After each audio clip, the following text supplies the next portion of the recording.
일상생활을 하다 보면 뜻하지 않게 부상을 당하는 경우가 종종 있죠. 특히나 요즘 같은 겨울철에는 길이 미끄러워서 넘어지는 경우도 있고요. 특히 오늘 이 현장에도 함께해 주신 우리 주영주님 같은 경우에는 자전거 많이 타시잖아요. 그럴 때 또 넘어지시는 경우도 많으시고, 또 바깥에서 운동하는 거 좋아하시는 우리 조성주님 같은 경우에도 넘어지는 경우도 많으시고, 운동하다 다치는 경우도 많으신데, 이렇게 낙상 사고를 당해서 겨울철에는 발목이나 발등뼈 골절로 이어지는 경우도 굉장히 많습니다. 발목이나 발등뼈가 골절이 되면요, 통증도 오고요, 부종은 물론이고 자칫 인대나 연골, 신경까지도 손상될 수가 있어서 더욱더 주의가 필요하다고 합니다. 자, 오늘은 저희 돈키호테 족부 관련 대표 주치이시죠. 한림대학교 강남성심병원 정형외과 전문의 김형년 교수를 모시고 발목과 발등뼈 골절에 대해서 자세히 알아보겠습니다. 자, 인사 나눠보겠습니다. 교수님 어서 오세요. 네, 안녕하세요. 네, 우리가 지금 4번째인가요? 5번째인가요? 모르겠습니다. 셀 수 없이 많은 것 같은데요. 그렇죠. 꽤 자주 만나고 있는 것 같은데 네. 매번 방송국에서 밀폐된 공간에서 뵙다가 이렇게 쫙 열려 있는 공간에서 뵈니까 뭔가 느낌이 새롭습니다. 아, 네, 너무 좋습니다. 오늘은 또 특별히 가운도 입고 나오셨네요. 아, 예, 입고 나오라고 그러셔가지고. 누가요? 누가 이렇게 네, 의사 티를 내라고 그러셔가지고 제가. 워낙에 밖에서 뵈면 이렇게 신사 같은 느낌이셔가지고. 네, 감사합니다. 수원 화성행궁 와보신 적 있으십니까? 아, 저 오늘 처음 왔는데요. 네. 조금 일찍 도착해서 이렇게 돌아봤는데 너무 좋은데요. 제가 이게 사전 조사를 해봤는데 네. 행궁이 원래 임금님이 이렇게 다녀가신 곳이었다고 전국에 여러 곳이 있는데 맞아요. 여기 화성행궁이 제일 좋은 곳이라고. 네, 오늘 너무 좋았습니다. 사전 조사를 제대로 하셨네요. 아, 네. 오늘 김영년 교수님을 처음 뵙는 청취자분들도 계실 것 같아서 인사 간단히 나눠주십시오. 네, 청취자 여러분 안녕하십니까? 어떻게든 병원에 안 가고도 열심히 재활하고 또 예방해서 발을 보호할 수 있는 방법을 가르쳐 드리려고요. 항상 노력하고 있습니다. 오늘 이렇게 뵐 수 있어서 너무 좋은 것 같습니다. 네, 역시 말씀 잘하십니다. 자, 오늘 현장이 나눔과 기부를 함께하는 캠페인 현장입니다. 교수님의 의학 지식도 열심히 나눠주시길 부탁드리겠습니다. 네, 알겠습니다. 본격적인 오늘 이야기로 좀 들어가 보면 겨울에 우리가 조심해야 되는 것 중에 하나가 골절이라고 했는데 아무래도 넘어지거나 좀 삐끗하더라도 근육이 좀 위축돼 있기 때문에 골절되거나 염좌를 일으키는 경우가 겨울철에 특히 많다고요. 네, 맞습니다. 특히 이제 좀 살얼음판을 걷거나 아니면 뭐 또 서리가 내리거나 또 눈길, 빙판길에서 넘어지는 경우가 많은데요. 근데 사실은 발목 골절은 꼭 뭐 겨울만이 아니라 사시사철 남녀노소 누구나 올 수 있는데 네.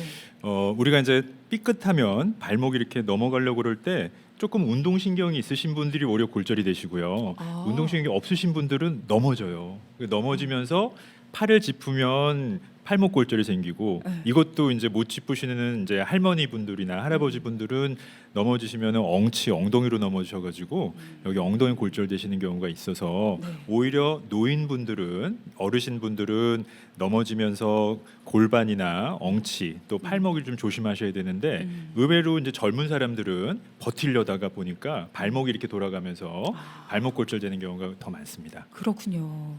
방금 이야기한 게 맞긴 한 거죠. 겨울철에 더 이렇게 이런 경우가 많다. 근데 겨울철에 좀 많고요. 근데 또 여름에도 운동을 많이 하다가 아니면 뭐 가을에는 산에 좀 많이 갔다 내려오다가 이러니까 딱히 겨울에 꼭 많다고 하기는 좀 어렵고 네. 근데 위험성은 항상 이제 존재하는 거죠. 조심해야죠. 사시사철 바쁘신 김영년 교수님을 오늘도 모시고 네. 이야기를 한번 나눠보겠습니다.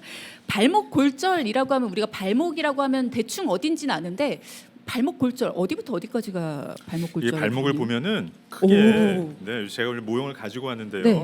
네. 밑에 있는 거골이라는 뼈가 있고 발목에 크게 뼈가 2개가 있어요. 안쪽에 경골, 바깥쪽에 비골이라는 뼈가 있는데 대부분은 발목을 접지르면 발목은 이렇게 안정적인 모양인데 이게 접질러지면서 바깥쪽에 있는 이거를 외곽골절이라고 하는데 이게 제일 흔합니다. 우리 발목 삐면 대부분 여기 바깥쪽 골절이 되고요. 네. 조금 더 심하면 안쪽까지. 그렇게 되면 이제 양쪽이 골절이 되는 경우를 우리가 양과골절이라고 그러는데요. 외곽골절이 더 흔합니다. 그렇군요. 바깥쪽 작은 뼈. 작은 뼈, 요 뼈. 아무래도 작다 보니까 더 삐거나 부러질 확률이 높은 그런 건 건가요? 아니고요. 네, 이게 이렇게 넘어가는 이 메커니즘이 이렇게 바깥쪽으로 이렇게 하다 보니까 네. 이쪽이 더 당겨져서 아. 그래서 이제 바깥쪽 뼈가 잘 부러집니다. 작다고 더 잘 부러지는 건 아니고요. 그렇군요. 그러면 우리가 이 부러지는 원인에 대해서 골절이 오는 원인에 대해서 얘기를 좀 해볼까요? 근데 이제 이 발목이 이렇게 보이는데 인대가 좀 잡아주는 게 있고요. 또 근육이 이렇게 발목을 안정시켜주고 잡아주는 게 있는데 보통 언제 삐냐면 지난번에도 항상 제가 말씀을 드렸는데 발목에는 균형을 잡아주는 그런 자동 조절 장치가 있는데 그 조절 장치가 자꾸 피곤해지고 이렇게 하면서 말을 안 들으면 자기도 모르게 넘어가는 거예요. 이게 넘어가려고 그러면은 그 자동 조절 장치가 넘어가면 안 돼 하고 꽉 잡아줘야 되는데 네. 피곤했을 때 그래서 많이 걷거나 또 산에 올라갔다가 내려올 때 그러면 우리 다리 풀린다고 그러잖아요. 네네네. 진짜 근육이 풀리는 거거든요. 근육이 힘이 없으니까 이거를 자동적으로 조금 삐끗할 것 같고 그러면은 꽉 잡아줘야 되는데 이걸 잡아주지 못하고 확 넘어가게 되면 이제 골절이 생기는 거고요. 특히 이제 연말에 우리 이제 열심히 일하시다가 저녁 때 이제 회식하러 가셔서 약주 한잔 하시고 발에 힘이 풀리면 나도 모르게 휙 이렇게 돌아가면서 골절되는 경우 흔하게 있고요. 또 젊은 분들은 이제 핸드폰 보고 이렇게 가다가 보도블록 잘못 이렇게 해가지고 확 이렇게 꺾이면 이렇게 돌아가면서 이제 골절되는 경우도 흔하게 있을 수 있습니다. 결국은 근육이 잡아줘야 되는데 잡아주질 못해서 그렇죠. 골절이 가는. 그걸 잡아주지 못하면서 이렇게 돌아가면서 이렇게 오는 거죠. 충격이 일어났을 때 골절이 온다. 그냥 보통 생각하기에는 무슨 충격이라는 게 강한 게 내리치는 충격만 생각을 했는데 그게 아니네요. 물론 있을 수 있습니다. 교통사고 당하거나 아니면 이제 어디 큰 뭐에 부딪히거나 이런 경우도 많지만 제일 흔한 거는 꺾이는 거. 돌부리를 이렇게 잘못 짚어서 꺾이거나 네. 또 산에서 내려오다가 잘못 짚어서 꺾이거나 보도블록을 잘못 보고 꺾이거나 계단을 한 칸 두 칸 더 있는 줄 알고 이렇게 내려오다가 무의식적으로 그냥 이렇게 짚다가 잘못해서 꺾이거나 그런 경우가 더 흔하죠. 나는 염좌인 줄 알았는데 골절이더라. 혹은 골절인 줄 알았는데 염좌더라 하는 분들이 굉장히 많더라고요. 네네네. 두 가지가 증상이 조금 비슷한 것 같은데. 근데 이제 더 심한 게 골절이고요. 꺾이는 거는 비슷합니다. 꺾이는 메커니즘이나 이런 원리는 비슷한데 네. 더 강한 힘으로 확 꺾이는 경우에 이제 골절이 될 수 있는데 그래서 증상이 더 심한 경우 네. 그런 경우 이제 골절을 볼 수 있고요. 근데 심하지 않아서 나는 괜찮은 것 같은데 이제 실제로 엑스레이 찍어 보면은 이제 골절인 경우도 있는 거죠. 근데 보다 심한 거는 더 많이 아프고 더 많이 붓고 더 많이 막 피멍이 들고 그러면 골절일 가능성이 더 훨씬 많은 거죠. 증상이 심하다와 안 심하다의 기준이 뭡니까? 사실은 이제 우리가 네. 보통 보면 딛고 걸을 수 없을 정도로 네. 아프다. 그러면 골절이 있는 경우가 더 많고요. 아. 네, 또 근데 어느 정도 내가 디딜만하다. 그러면은 골절이 아닐 수도 있는데, 근데 또 방심할 수가 없는 게 잘 딛고 이렇게 걸어오신 분들도 있거든요. 근데 이 통증이라는 골절인데도. 거는 사실은 주관적인 거라서 맞아요. 어떤 분들은 조금만 다쳐도 너무 아픈데, 어떤 분들은 나는 괜찮아. 그러고 왔는데 알고 보면 이제 골절이 좀 있는 이런 분들도 있으시니까 통증만 가지고 이렇게 딱 판단하기는 조금 쉽진 않죠. 그러면 일단은 발목을 삐었든 아니면 골절이 된 것 같든 어쨌든 통증이 좀 있다라고 한다면 본인이 응급처치를 한 후에 병원을 가야 되잖아요. 어떤 식으로 응급처치를 해야 근데 됩니까? 사실 저희 우리나라가 너무 좋은 건 네.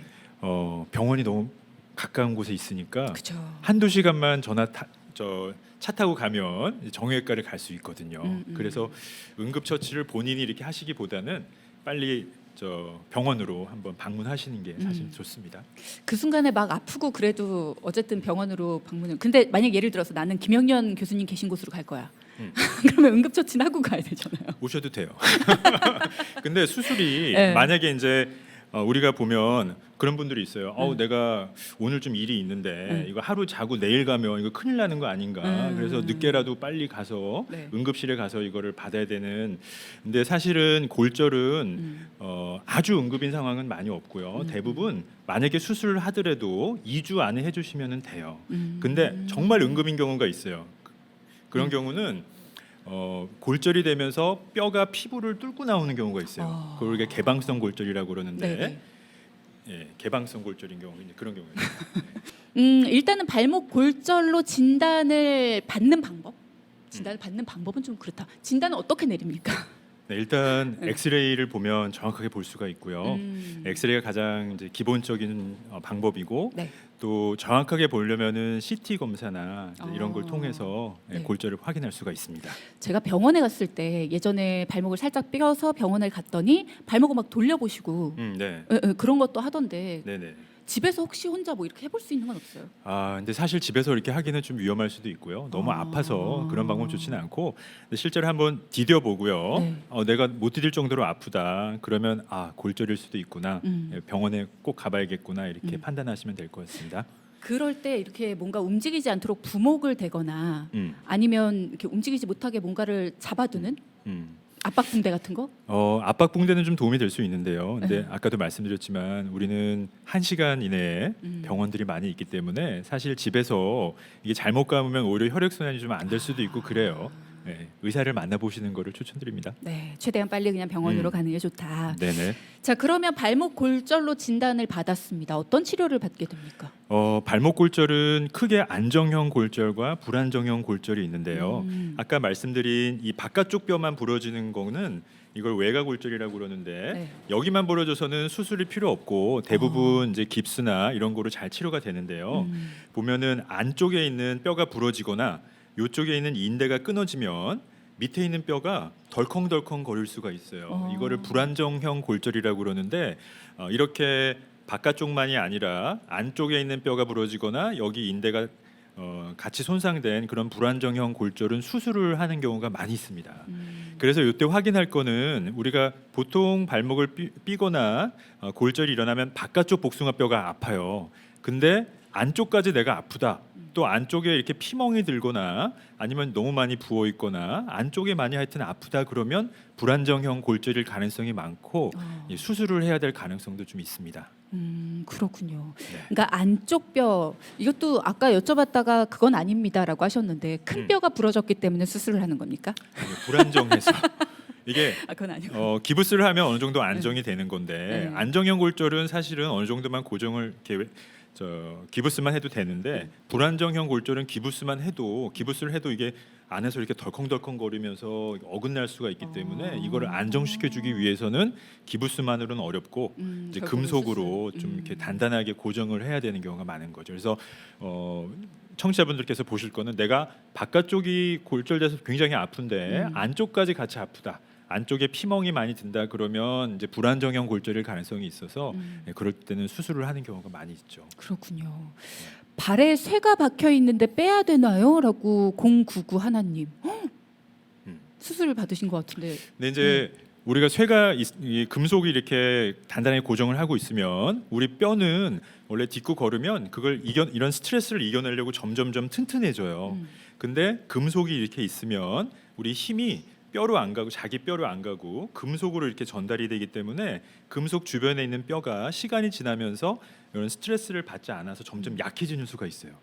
그 부분에 이제 골다공증이 오고 이래서 네. 좀 젊으신 분들은 그래서 빼는 거를 추천해 드리고요. 근데 뭐 굳이 그렇게 내가 많이 안 아프고 그렇다 그러고 또 좀 연세가 있으신 분들은 이거 빼는 것도 또 스트레스거든요. 어떻게 보면 또 수술해야 되니까 이제 그런 경우는 안 하는 경우도 있습니다. 그렇군요. 네.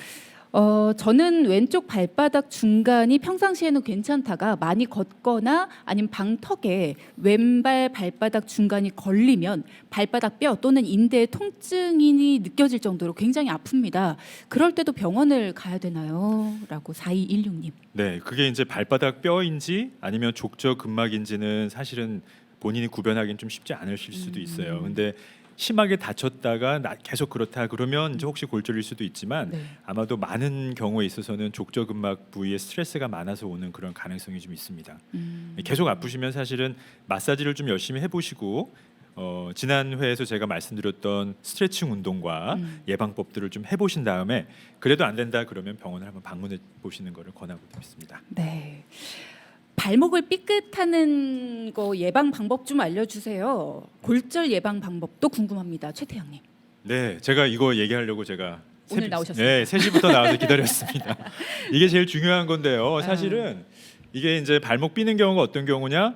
아까도 말씀드렸지만 피곤했을 때 산에 갔다가 내려오는 길이나 아니면 회식하고 저녁에 들어가는 길이나 이럴 때 이제 피곤해지면 거기 힘이 풀리면서 이렇게 꺾이는 경우라서 아 내가 저녁 때는 조금 조심해야 될 수도 있겠다. 내가 삘 수도 있겠다라는 거를 항상 좀 주지를 하시는 게 좋고요. 네. 그다음에 예방법, 이 예방 운동법이 있는데 발목 근육을 더 강화하고 지난번에도 말씀드렸지만 이 자동적으로 이렇게 안정시켜주는 그런 시스템이 있는데 이거를 강화해야 되는데요. 어떻게 하시냐면은 일어나셨습니다. 네. 네, 제가 좀 보여드릴게요. 여기 같이 마이크 한번 빼셔도 돼요. 네, 마이크 뺄까요? 네, 빼셔도 됩니다. 네. 네, 여기 같이 계시는 분들 같이 해도 될 것 같아요. 자, 여러분 자, 함께 해주세요. 한쪽 발을 한번 들어보시고요.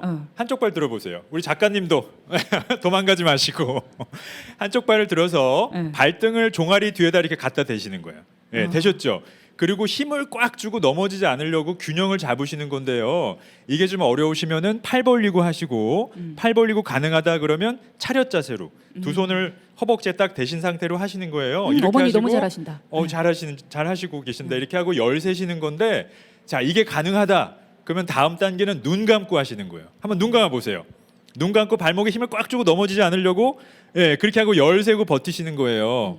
아 좋습니다. 아우 여기 잘하시네요. 우리 일가족 다 이게 잘하고 계시네요. 사실은 운동신경이 좋을수록 이게 잘 돼요. 근데 운동신경이 없으신 분들은 자꾸 넘어지려고 그러시는데 너무 위험하게 하실 필요는 없으시고 내가 처음에 안 되면 눈 뜨고 팔 벌리고 하시고 그게 가능하다.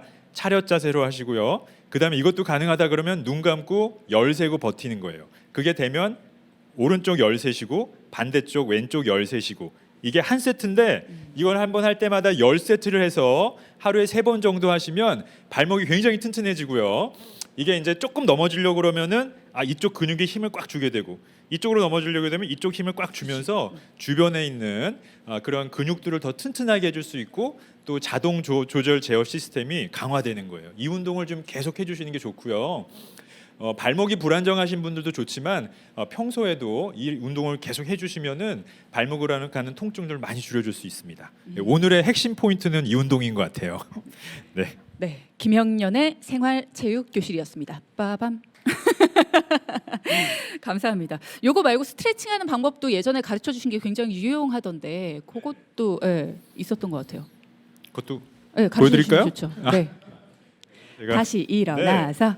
네, 다음 거는 네. 이제 근육을 좀 늘려주시는 건데 어떻게 하시냐면은 그 벽이 탄탄하진 않으니까 조심하세요. 하다가 벽 넘어갈 것 같아서 다리를요 이렇게 모으신 다음에 한쪽 한보 정도 앞으로 나오시고요. 네. 네, 우리 잘해주셨던 청취자분 한번 해보세요. 네, 카메라가 좋습니다. 집중할 겁니다. 네, 잘해주세요. 근데 뒤에가 이렇게 벌어지면 안 되고 지금처럼 11자를 만든 상태에서 뒤꿈치를 둘 다 붙이고요. 네, 우리 어머니 잘하고 네, 계세요. 뒤에 무릎은 펴고 앞에 무릎 구부리면서 허리를 쭉 펴시면 뒤에 있는 종아리가 쭉 늘어나실 거예요. 이렇게 하고 반동을 주시는 게 아니라 지그시 눌러서 열 세고 버티시는 거예요. 근데 이제 보통 벽을 이렇게 대고 쭉 해서 종아리 뒤가 쭉 늘어나게. 그렇게 하고 열 세고요. 반대쪽도 쭉 해서 열 세고. 그게 한 세트인데 이거를 10세트를 해서 아침에 특히 일어나자마자 또 산에 오르시기 전에 이렇게 한 2번, 3번 해주시면 훨씬 발목도 부드러워지고 발바닥도 부드러워지실 거예요. 네, 교수님. 그러면 발목 골절로 진단을 받고 나서 깁스 치료를 하게 된다면 앞서 말씀하신 것처럼 안정형이면 깁스를 하는 것만으로도 뼈가 붙을 수 있다. 네, 그렇죠. 깁스를 하면 어느 정도 기간 동안 하고 있어야 됩니까? 보통은 이제 완전히 뼈가 붙으려면은 한 3개월 이상 걸리는데요. 근데 깁스 기간은 뼈가 완전히 붙을 때까지 하는 건 아니고 보통 4주에서 한 6주 정도. 그렇게 되면 진이 나오기 시작해서 네. 완전히 붙진 않았지만 어느 정도 안정이 되기 때문에 풀르고 조금 걸어도 괜찮은 정도가 되거든요. 그래서 한 4주에서 한 6주 정도를 보시면 됩니다. 그러면 수술을 해야 되는 경우는 앞서 불안정형일 때 수술을 해야 된다라고 하셨는데 그럼 수술을 하는 경우에는 더 시간이 걸리겠네요. 아니요. 근데 수술을 하는 경우는 수술을 해서 골절된 부분을 단단하게 고정하기 때문에 그렇게 되면 오히려 더 빨리 걸을 수 있죠. 안정이 돼 있으니까. 우리가 깁스가 바깥에서 이렇게 고정을 해준다면은 수술은 금속으로 안에서 이렇게 뼈를 고정해주기 때문에 기부스가 없어도 어느 정도는 튼튼하게 고정이 돼서 조금 더 빨리 걸을 수 있습니다. 아, 그렇구나. 1200님께서 발목 수술을 받았을 때 양쪽의 다리 길이를 굉장히 중요하게 여기셨던 기억이 있는데 그건 왜 그런 건가요? 라는 질문을 주셨어요. 근데 그거는 아주 골절이 좀 심한 경우에는 네. 이게 좀 함몰되기도 하고요. 예, 그런 경우는 길이가 조금 달라지기도 하는데 웬만해서는 그렇게 심한 골절은 없으시고 어느 정도 좀 함몰이 되더라도 그걸 맞출 수 있기 때문에 네네. 사실은 길이는 발목 골절보다는 골반이나 이제 이런 골절이 더 좀 크게 작용을 합니다. 그렇겠죠. 8899님도 발목 수술은 붓기를 가라앉히느라 거상을 해두는 시간 때문에 더 오래 걸리는 느낌인데 발목 수술 붓기 빼는 과정이 그렇게 중요한가요? 라는 질문 주셨어요. 근데 사실은 이제 붓기가 왜 그러냐면은 수술하는 경우는 절개를 해야 되는데요. 네. 많이 부어 있는 경우는 절개를 한 후에 수술하고 그거를 이렇게 다 꼬매야 되는데 부어 있으니까 잘 안 다치기도 하고 또 그거를 잘 꼬맨다 하더라도 많이 부어 있으면은 우리가 피부가 외부에서 균이 오는 거를 막아주는 방어의 역할을 해주는 건데 절개를 하는 건 그게 이렇게 열리는 거거든요. 네. 열려 있는데 많이 부어가지고 그러면 이게 닫아도 이게 균이 자꾸 들어올 수 있는 가능성이 많은 거죠. 그래서 사실은 골절은 빨리 해주는 게 좋고 네. 만약에 그 시기가 조금 지났다 그러면은 이제 충분히 좀 붓기가 빠진 다음에 하는 경우도 있어요. 근데 웬만하면 빨리 해주는 게 좋죠. 그렇죠. 아무래도 불편하니까. 네네. 교수님 배우 이세창 씨 닮았습니다. 라는 말씀도. 그런 얘기는 그러고 처음인데 보니- 저 더맨더머 닮았다는 얘기 많이 들었어요. 더맨더머요? 네. 어이 그건 좀 아니다. 짐 캐리. 짐 캐리 살짝. 옛날에 많이 들었습니다. 짐들로 다니라고 그랬어요. 짐 캐리라고 그래가지고. 역시 아재. 죄송합니다. 0389님께서 현장에서 학교에서 청소 일을 하는 아줌마인데요. 무릎이 자주 아픕니다라고 하셨는데 이런 분들은 보통 이제 무릎이나 이런 관절 부분이 좀 많이 안 좋으실 것 같은데. 그렇죠. 관절염이 있으실 수도 있고요. 아니면은 연골판이 조금 찢어지시거나 일을 많이 하셔서 그럴 수도 있어요. 네. 근데 무릎이 꼭 아프다고 꼭 관절염이 다 있는 건 아니신데 이게 좀 쉬고 또 좀 마사지 계속 해도 자꾸 붓고 아프다 그러면 이게 관절염이 있을 가능성이 있으세요. 연세가 좀 있으시면 그런 경우는 정형외과에서 소염제를 먹거나 이런 치료들이 여러 좋은 방법들이 많이 있기 때문에 네. 좀 병원에 한번 방문하시는 게 좋을 것 같습니다. 네. 9318님께서도 문자로 질문 주셨는데요. 저는 생활체육으로 축구를 하는데 발목을 자꾸 삔니다. 근데 안쪽 발목만 자꾸 삐거든요. 똑같은 부위를 계속 삐는 이유는 뭘까요? 저는 52세 남성입니다. 축구. 네. 축구가 사실은 축구 좋아하시죠. 근데 사실은 축구가 우리 몸에 좋은 것보다는 이렇게 사회 활동 친구들하고 같이 해서 땀을 흘리면서 하고 끝나고 시원하게 맥주 한 잔 이거인데 우리 많은 남성들이 축구 때문에 고생을 많이 겪으세요.